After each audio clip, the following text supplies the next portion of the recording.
Assalamualaikum warahmatullahi wabarakatuh.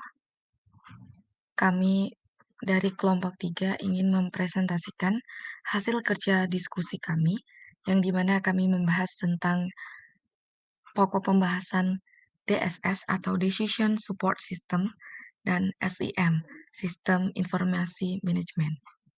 Berikut paparannya. Fase decision making. Fase decision making merupakan komponen yang sangat penting dalam proses problem solving atau penyelesaian masalah.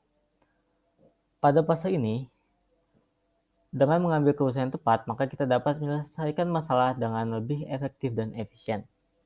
Fase ini merupakan fase akhir pada proses problem solving. Pada fase ini terdapat beberapa faktor yang sangat mempengaruhi hasilnya. Di antaranya yang pertama yaitu informasi yang tersedia.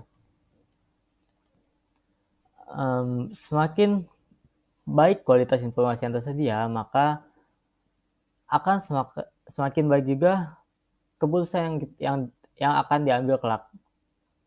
Yang kedua, alternatif solusi yang tersedia. Semakin banyak alternatif solusi yang tersedia, semakin besar pula kemungkinan untuk memilih alternatif solusi yang tepat. Yang ketiga, tujuan dan nilai yang ingin dicapai. Keputusan yang diambil sebaiknya sejalan dengan tujuan dan nilai yang ingin dicapai. Oleh karena itu, kita harus mempertimbangkan nilai-nilai yang kita pegang dan tujuan yang ingin dicapai dalam jangka pendek maupun jangka panjang. Yang keempat, risiko dan ketidakpastian.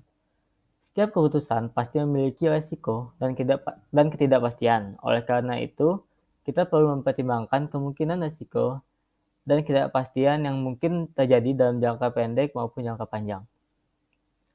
Dan yang terakhir, atau yang kelima, konflik antara tujuan yang berbeda. Dalam beberapa kasus, keputusan yang diambil dapat menghasilkan konflik antara tujuan yang berbeda. Oleh karena itu, kita perlu mempertimbangkan konflik antara tujuan yang berbeda dan mencari solusi yang dapat meminimalkan dampak negatifnya. Materi selanjutnya adalah program decision dan non-program decision. Keputusan yang sudah diprogram atau programmed decision adalah keputusan yang diambil berdasarkan aturan dan prosedur yang telah ditetapkan sebelumnya. Keputusan ini dapat diambil oleh mesin atau oleh manusia yang mengikuti aturan dan prosedur yang sudah ditentukan. Sementara itu, keputusan yang tidak diprogram atau non-program decision adalah keputusan yang diambil dalam situasi yang tidak rutin dan belum pernah dihadapi sebelumnya. Keputusan ini membutuhkan pemikiran kreatif dan analisis mendalam untuk memecahkan masalah yang kompleks. Keputusan ini tidak dapat diambil oleh mesin dan memerlukan intervensi manusia.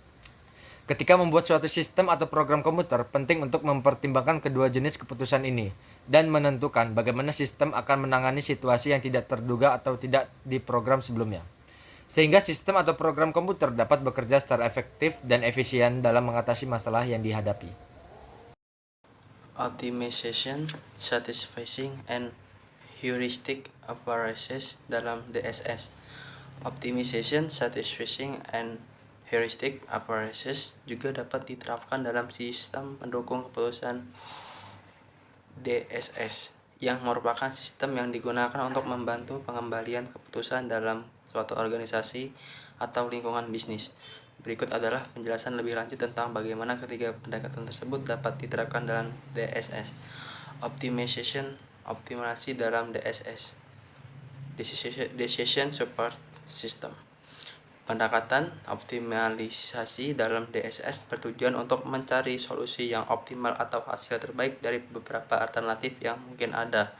Dalam DSS, optimalisasi dapat dilakukan dengan menggunakan teknik analisis matematis seperti programmer linear, pemrograman dinamis, atau algoritma optimasi lainnya.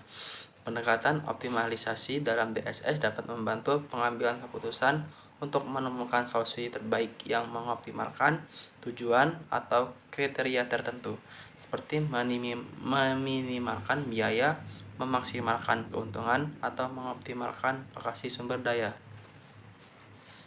Fishing mencukupkan dalam DSS.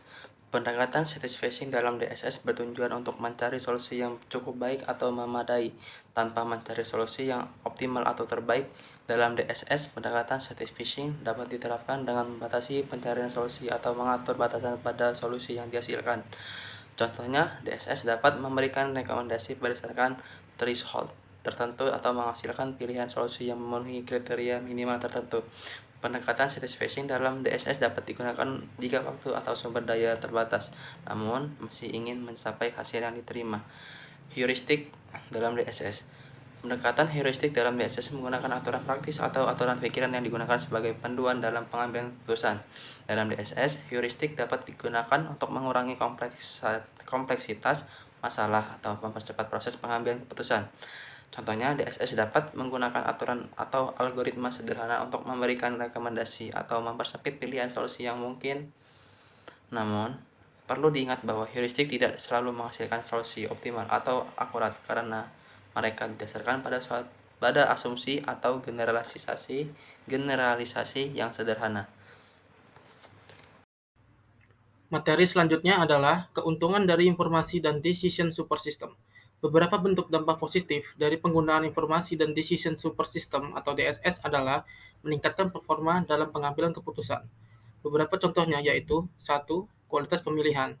Keuntungan ini dapat membantu meningkatkan kualitas dalam pemilihan serta memberikan informasi yang relevan dan juga akurat untuk memfasilitasi pengambilan keputusan yang tepat.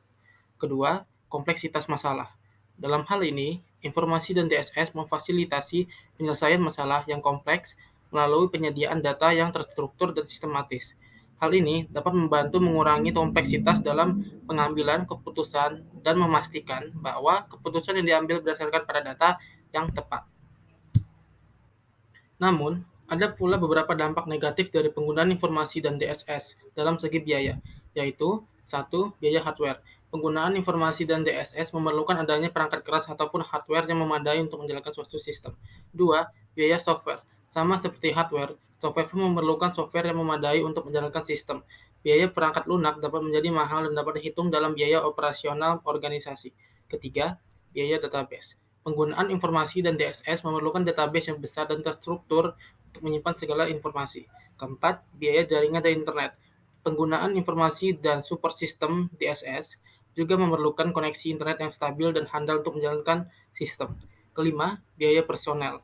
Dalam hal ini juga memerlukan adanya personel ataupun staf yang terlatih, serta terampil dalam membangun dan menjalankan suatu sistem. Keenam, biaya prosedur. Penggunaan informasi dan DSS membutuhkan prosedur yang terstruktur dan sistematis dalam suatu sistem bisnis maupun suatu organisasi. Ini saya akan menjelaskan tentang pengertian SIM atau Sistem Informasi Manajemen. Jadi, Sistem Informasi Manajemen adalah suatu sistem perencanaan bagian dari pengendalian internal dalam bisnis yang meliputi dokumen, manusia, teknologi, dan prosedur dalam akuntansi manajemen. Dikutip dari buku Sistem Informasi Manajemen Sumber Daya Manusia, Sistem Informasi Manajemen adalah kumpulan dari sistem manajemen atau sistem yang menyediakan informasi yang bertujuan untuk mendukung operasional manajemen dan pengambilan keputusan dalam suatu organisasi. Selanjutnya ada beberapa pengertian sistem informasi manajemen menurut para ahli. Yang pertama menurut Butler dan Hopwood. Sistem informasi manajemen adalah kumpulan perangkat keras dan perangkat lunak yang dirancang untuk mentransformasikan data dalam bentuk informasi yang berbeda. Ini menurut Butler dan Hopwood. Lalu yang kedua ada menurut L. James Avery. Menurut James, pengertian sistem informasi manajemen adalah prosedur logis dan rasional untuk melakukan atau merancang suatu rangkaian komponen yang berhubungan satu sama lain. Lalu yang ketiga menurut Ashar Susanto. Susanto mendefinisikan sistem informasi manajemen sebagai kumpulan atau grup dari subsistem atau bagian atau komponen apapun baik fisik maupun non-fisik yang saling berhubungan satu sama lain dan berkenaan dengan pengendalian, pengevaluasian, dan perbaikan berkelanjutan. Lalu yang keempat ada menurut Davis. Menurut Davis, sistem informasi manajemen merupakan sebuah sistem terintegrasi yang digunakan dalam penyajian informasi guna mendukung fungsi operasi, manajemen, dan pengambilan keputusan di sebuah organisasi. Lalu yang terakhir menurut Mukijat. Pengertian sistem informasi manajemen menurut Mukijat adalah jaringan pengolah data dari sebuah organisasi dan diperlukan untuk memberikan data yang bersifat intern maupun ekstern sebagai dasar pengambilan keputusan dalam rangka mencapai tujuan organisasi.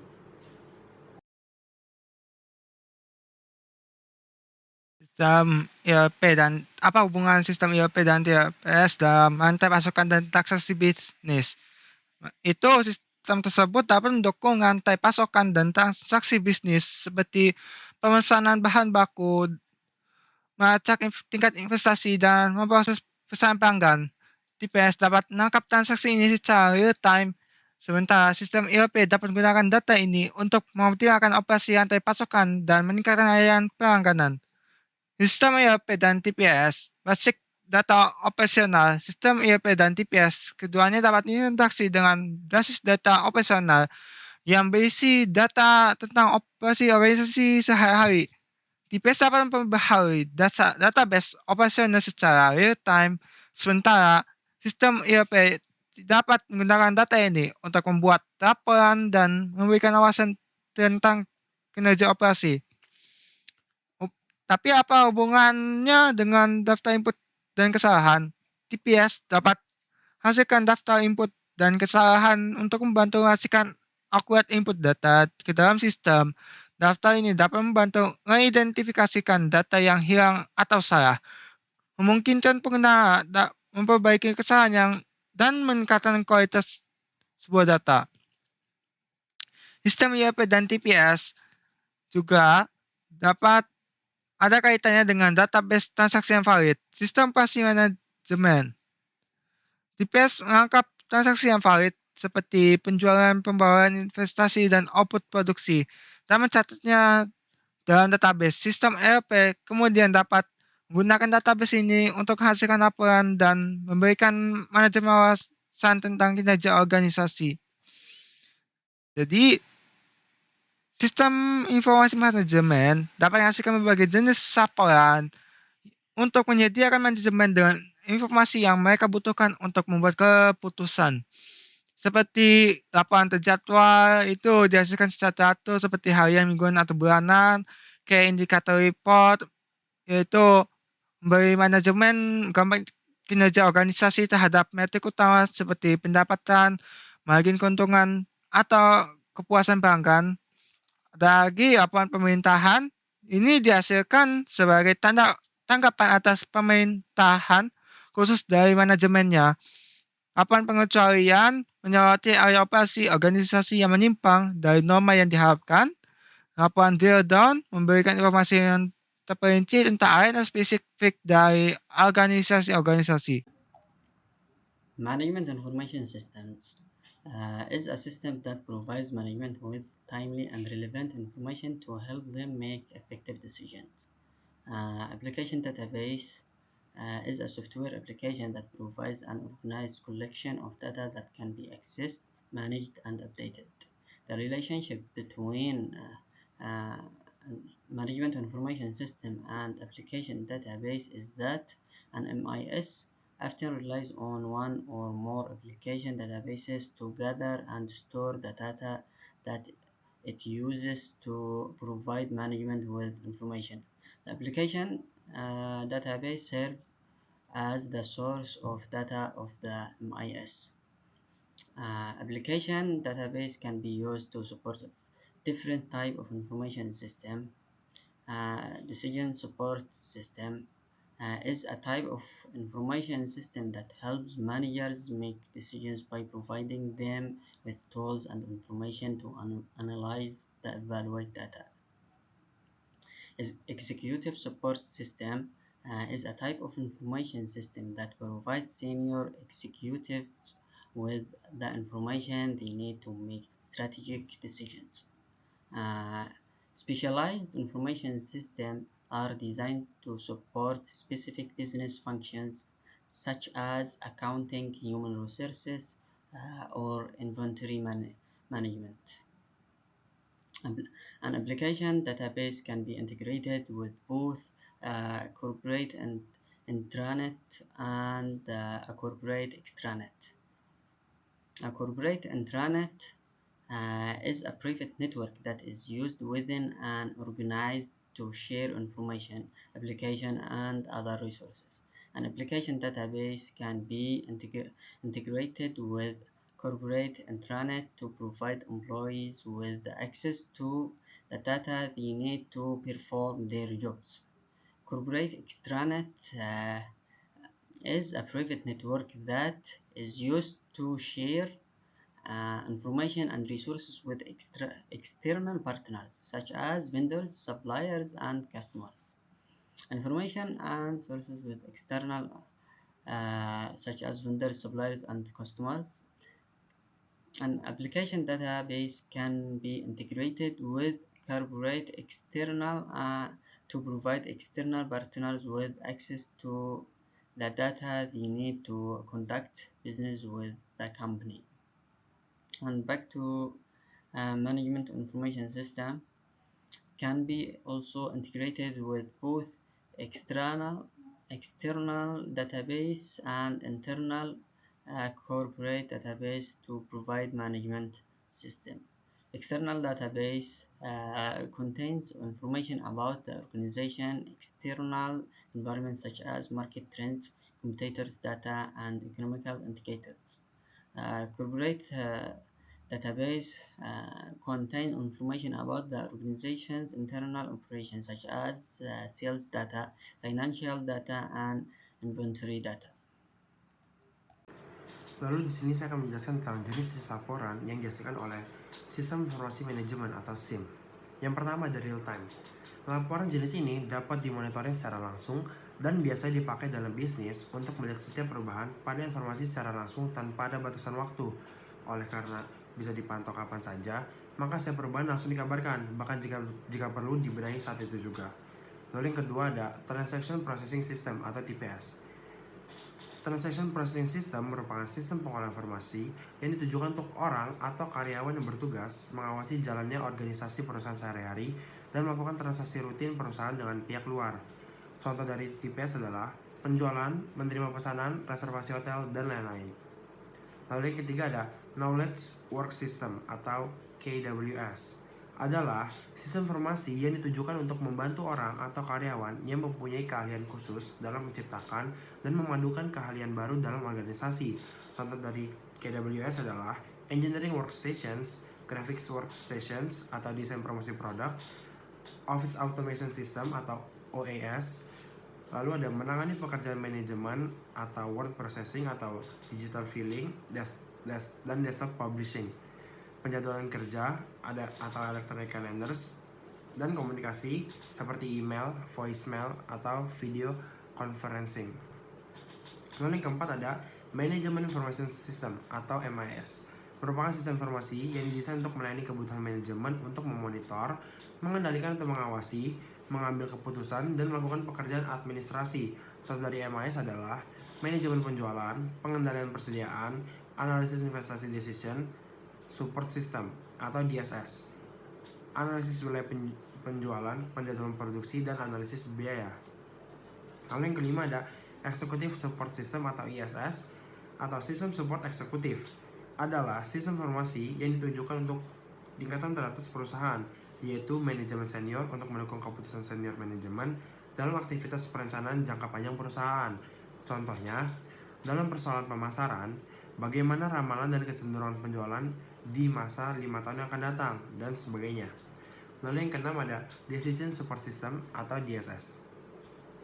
Merupakan sistem informasi yang memproses data dan menghasilkan informasi yang membantu para pengambil keputusan dalam menyelesaikan masalah yang kompleks.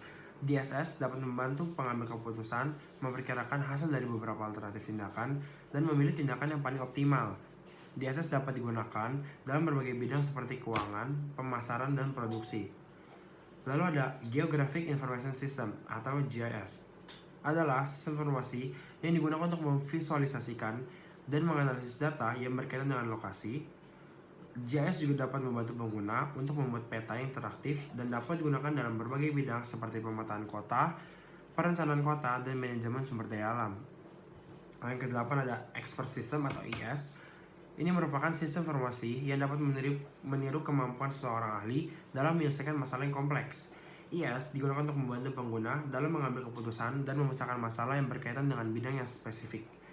Lalu yang ke-9 ada Artificial Intelligence atau AI. Merupakan sistem informasi yang dapat meniru kemampuan manusia dalam memecahkan masalah yang kompleks. AI dapat digunakan dalam berbagai bidang seperti keuangan, pemasaran, dan produksi. Lalu yang terakhir ada Enterprise Resource Planning atau ERP merupakan sistem informasi yang digunakan untuk mengintegrasikan berbagai fungsi bisnis seperti produksi, keuangan, dan pemasaran ke dalam satu sistem yang terintegrasi. ERP dapat membantu perusahaan untuk mengoptimalkan kinerja dan meningkatkan efisiensi.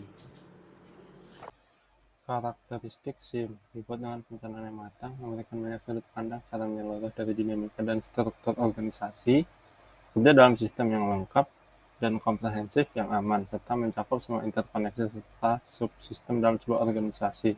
Bagaimana SIM digunakan? SIM digunakan di berbagai area fungsional bisnis. Sistem informasi berdasarkan area fungsional adalah sistem informasi yang ditujukan untuk memberikan informasi bagi kelompok orang yang berada pada bagian tertentu dalam suatu perusahaan yang dengan perusahaan lain berbeda-beda. Sedangkan di dalam suatu perusahaan atau organisasi itu sendiri juga memiliki sejumlah area fungsional bisnis seperti akuntansi, pemasaran, produksi, dan sebagainya. Beberapa sistem informasi fungsional yang umum adalah sebagai berikut. 1. Sistem informasi akuntansi. Sistem ini mencakup semua transaksi yang berhubungan dengan keuangan dan dalam perusahaan. Yang kedua, sistem informasi keuangan. Sistem informasi yang menyediakan informasi pada fungsi keuangan, departemen atau bagian keuangan yang menyangkut keuangan perusahaan, misalnya berupa ringkasan arus kas atau cash flow dan informasi pembayaran. Kemudian yang ketiga, sistem informasi manufaktur. Sistem informasi yang bekerja sama dengan sistem informasi lain untuk mendukung manajemen perusahaan, baik dalam hal perencanaan maupun pengendalian. Yang keempat, sistem informasi pemasaran. Sistem informasi yang menyediakan informasi yang dipakai oleh fungsi pemasaran, misalnya berupa rangkaian penjelasan. Dan yang kelima, sistem informasi sumber daya manusia.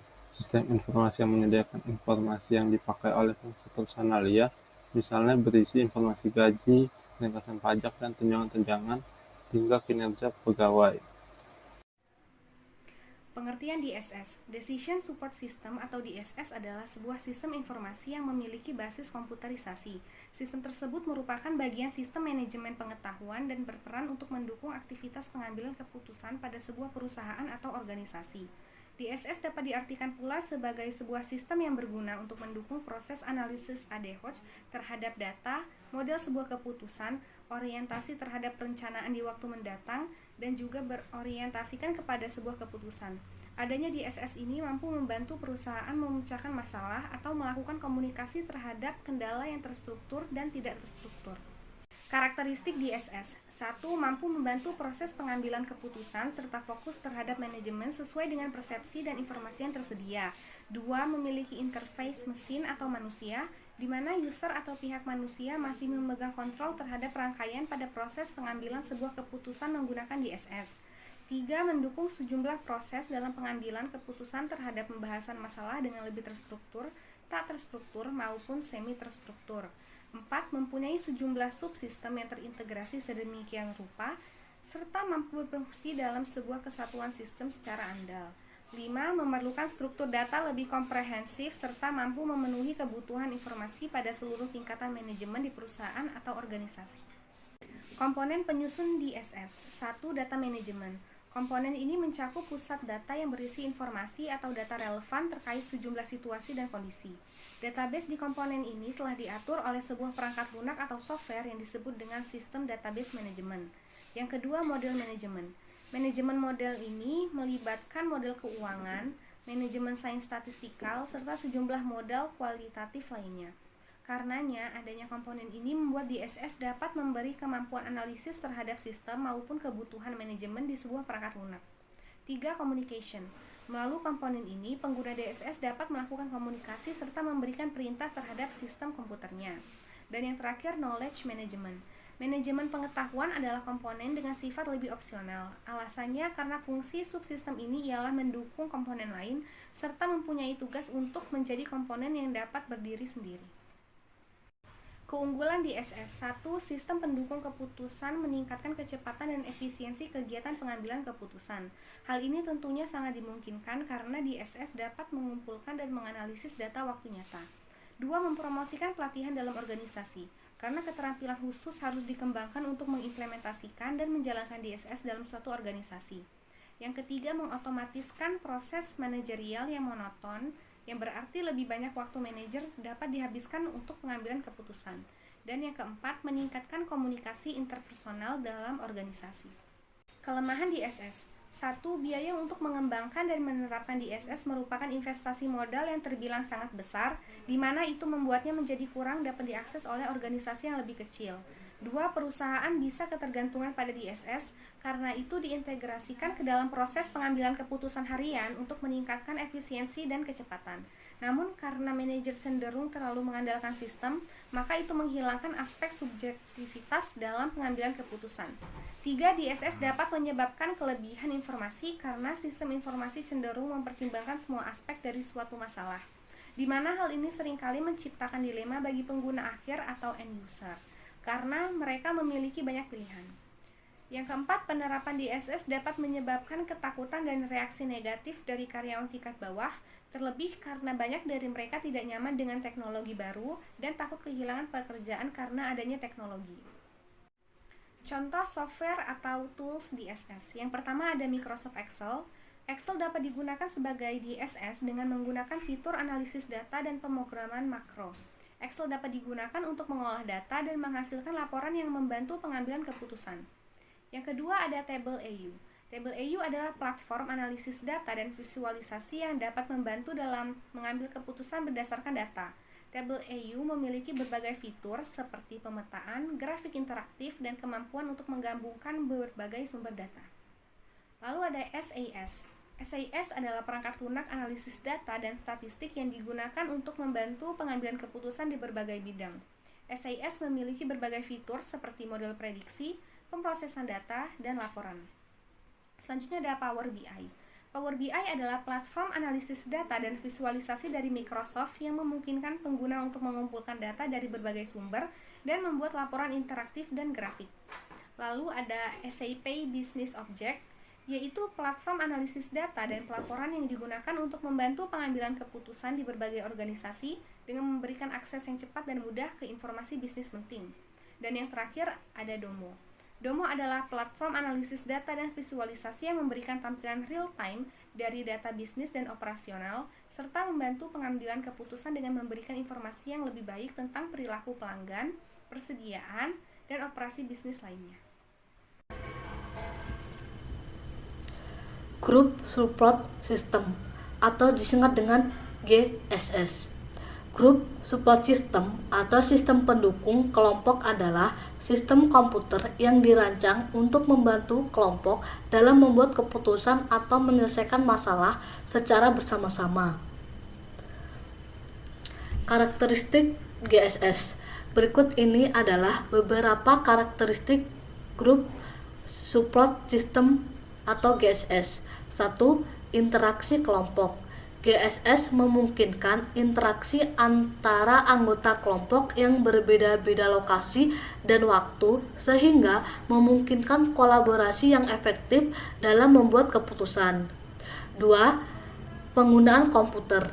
GSS memanfaatkan teknologi komputer dalam memfasilitasi proses pembuatan keputusan seperti komunikasi, pengumpulan informasi, analisis data, dan visualisasi. 3. Pengambilan keputusan fakta. GSS berfokus pada pengumpulan data dan informasi yang relevan dan membantu kelompok dalam menganalisis data tersebut secara objektif, sehingga keputusan yang diambil didasarkan pada fakta yang akurat. 4. Keterbukaan dan transparansi. GSS memungkinkan setiap anggota kelompok untuk mengakses informasi dan berpartisipasi dalam proses pengambilan keputusan, sehingga tercipta transparansi dan keterbukaan dalam proses tersebut.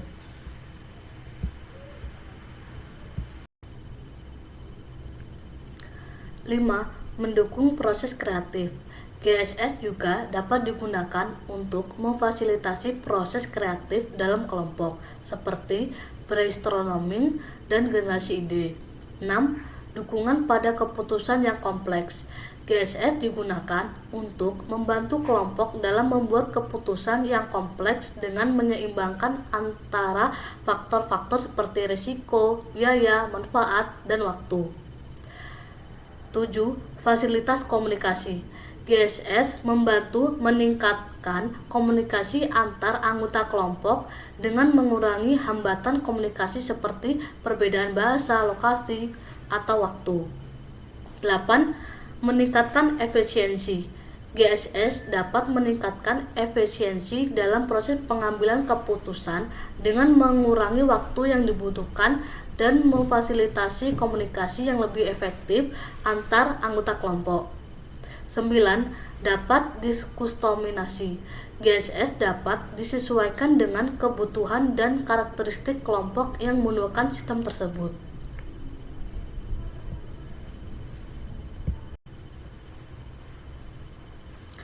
Kemampuan GSS sebagai sistem pendukung. Group Support System atau GSS adalah sistem komputer yang dirancang untuk membantu kelompok dalam proses pengambilan keputusan. GSS dapat memberikan banyak manfaat sebagai sistem pendukung, di antaranya 1. Meningkatkan partisipasi dan keterlibatan anggota kelompok. 2. Meningkatkan efisiensi dan efektivitas pengambilan keputusan. 3. Meningkatkan kualitas keputusan. 4. Meningkatkan transparansi dan akuntabilitas. 5. Meningkatkan pengambilan keputusan yang berkelanjutan. Secara keseluruhan, GSS dapat menjadi sistem pendukung yang sangat bermanfaat dalam proses pengambilan keputusan kelompok, dengan memberikan manfaat seperti partisipasi yang lebih besar, efisiensi dan efektivitas yang meningkat, kualitas keputusan yang lebih baik, transparansi dan akuntabilitas yang lebih besar, dan pengambilan keputusan yang lebih berkelanjutan.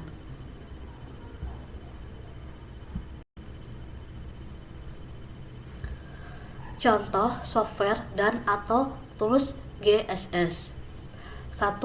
Group System merupakan software GSS yang populer dan banyak digunakan dalam berbagai konteks pengambilan keputusan kelompok. Group System menawarkan fitur-fitur seperti brainstorming, pemungutan suara, diskusi, dan analisis data.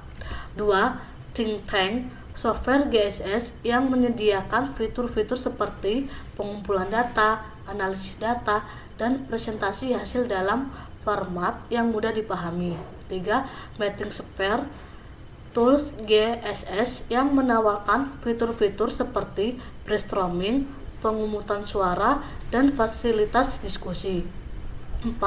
TeamViewer software GSS yang dapat membantu kelompok untuk berkomunikasi dan bekerjasama secara online, termasuk berbagi dokumen, presentasi, dan informasi.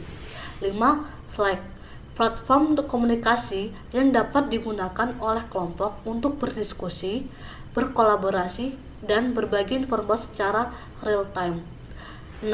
Trello software manajemen proyek yang dapat membantu kelompok dalam pengorganisasian tugas dan proyek serta mengelola waktu dan anggaran. 7. Zoom platform video konferensi yang dapat membantu kelompok untuk berkomunikasi dan berdiskusi secara online dengan fitur-fitur seperti layar berbagi dan rekaman rapat. Semua software dan tools ini dapat membantu kelompok dalam proses pengambilan keputusan dengan lebih efisien, efektif, dan terorganisir.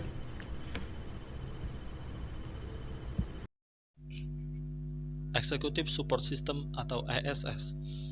Executive Information System atau EIS, juga dikenal sebagai Executive Support System atau ESS, adalah teknologi baru yang muncul untuk menanggapi situasi di mana baik MIS maupun tambahan dari DSS tak mampu lagi mendukung para eksekutif organisasi atau institusi.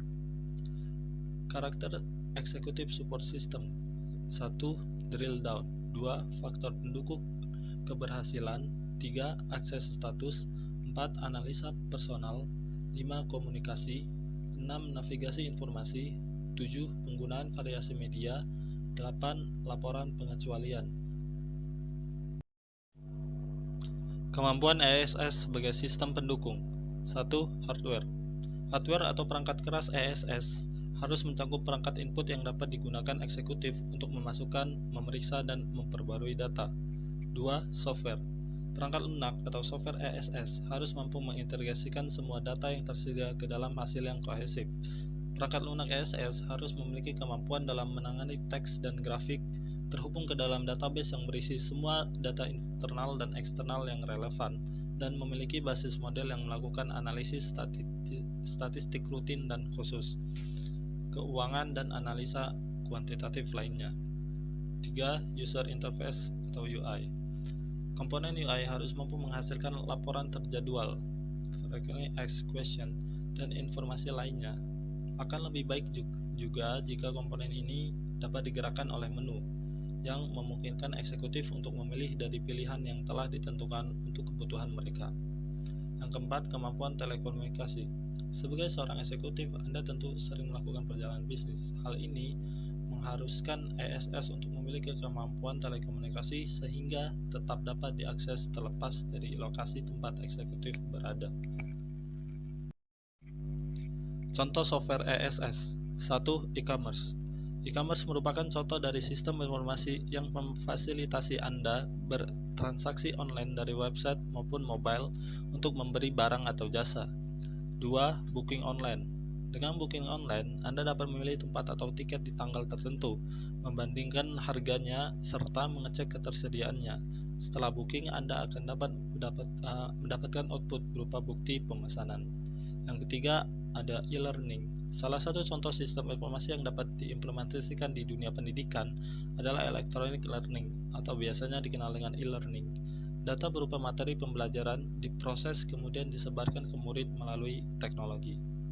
Yang keempat, ada Enterprise Resource Planning atau ERP.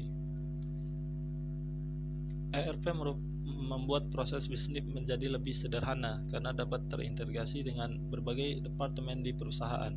Selain itu, proses kerja juga menjadi lebih efisien dan hemat waktu karena segala proses berulang dapat terotomatisasi. Selanjutnya adalah perbandingan antara DSS atau Decision Support System dan MES, Management Information System.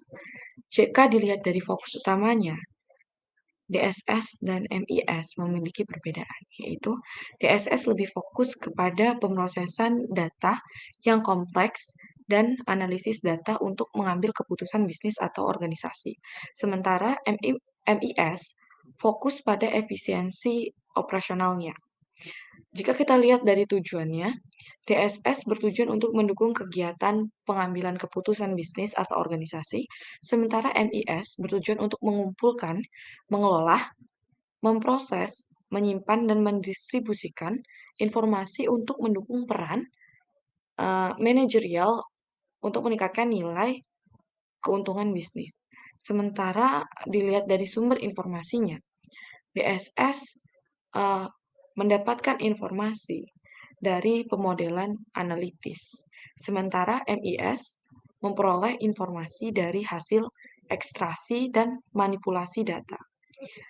Kemudian jika kita lihat dari penggunanya, DSS biasanya digunakan oleh orang-orang yang terlibat dalam pengambilan keputusan. Sementara MES biasanya digunakan oleh staf operasional dan manajemen untuk membantu dalam pengambilan keputusan operasional. Lalu materi selanjutnya adalah bagaimana DSS dan MES dapat mempengaruhi praktik bisnis. Jadi, DSS dapat mempengaruhi praktik bisnis karena dapat digunakan untuk mengambil keputusan yang lebih tepat, sehingga meminimalisir pengambilan keputusan yang salah atau kurang tepat yang dapat mempengaruhi suatu bisnis. Kecepatan dan efisiensi pengambilan yang didukung dengan DSS dapat membuat keputusan yang lebih cerdas, cepat, dan akurat, baik dalam situasi yang tidak pasti atau situasi yang kompleks. Dengan hal ini dapat membangun keputusan yang proaktif dan mendukung perencanaan bisnis yang lebih baik lagi. Kalau tadi kita membahas tentang pengaruh DSS terhadap suatu bisnis, dan sekarang adalah pengaruh MIS atau Management Information System terhadap suatu praktik bisnis. MIS dapat berpengaruh terhadap suatu praktik bisnis karena dapat berpengaruh untuk membantu produktivitas suatu perusahaan dan meningkatkan operasional efisiensi dengan memberikan akses cepat dan mudah ke informasi penting terkait proses dan kinerja bisnis. SIM atau System Information Management berperan dalam mengelola data perusahaan juga untuk mengetahui dengan cepat dan tepat timbulnya permasalahan dalam perusahaan. SIM dalam manajemen perusahaan akan membantu tersedianya pengambilan keputusan oleh manajer perusahaan serta meningkatkan kinerja individu yang pastinya akan berdampak pada praktik suatu bisnis. Selain itu, SIM atau MIS juga membantu dalam pengolahan inventaris, pengiriman, dan pembayaran pelanggan dengan lebih baik sehingga dengan ini dapat membangun kepuasan pelanggan yang sangat mempengaruhi bisnis. Jadi dengan memanfaatkan antara keduanya, antara decision support system dan sistem informasi manajemen secara optimal dan pastinya dengan benar dapat mencapai suatu keunggulan dan kompetitif dengan mencapai hasil bisnis yang lebih baik lagi.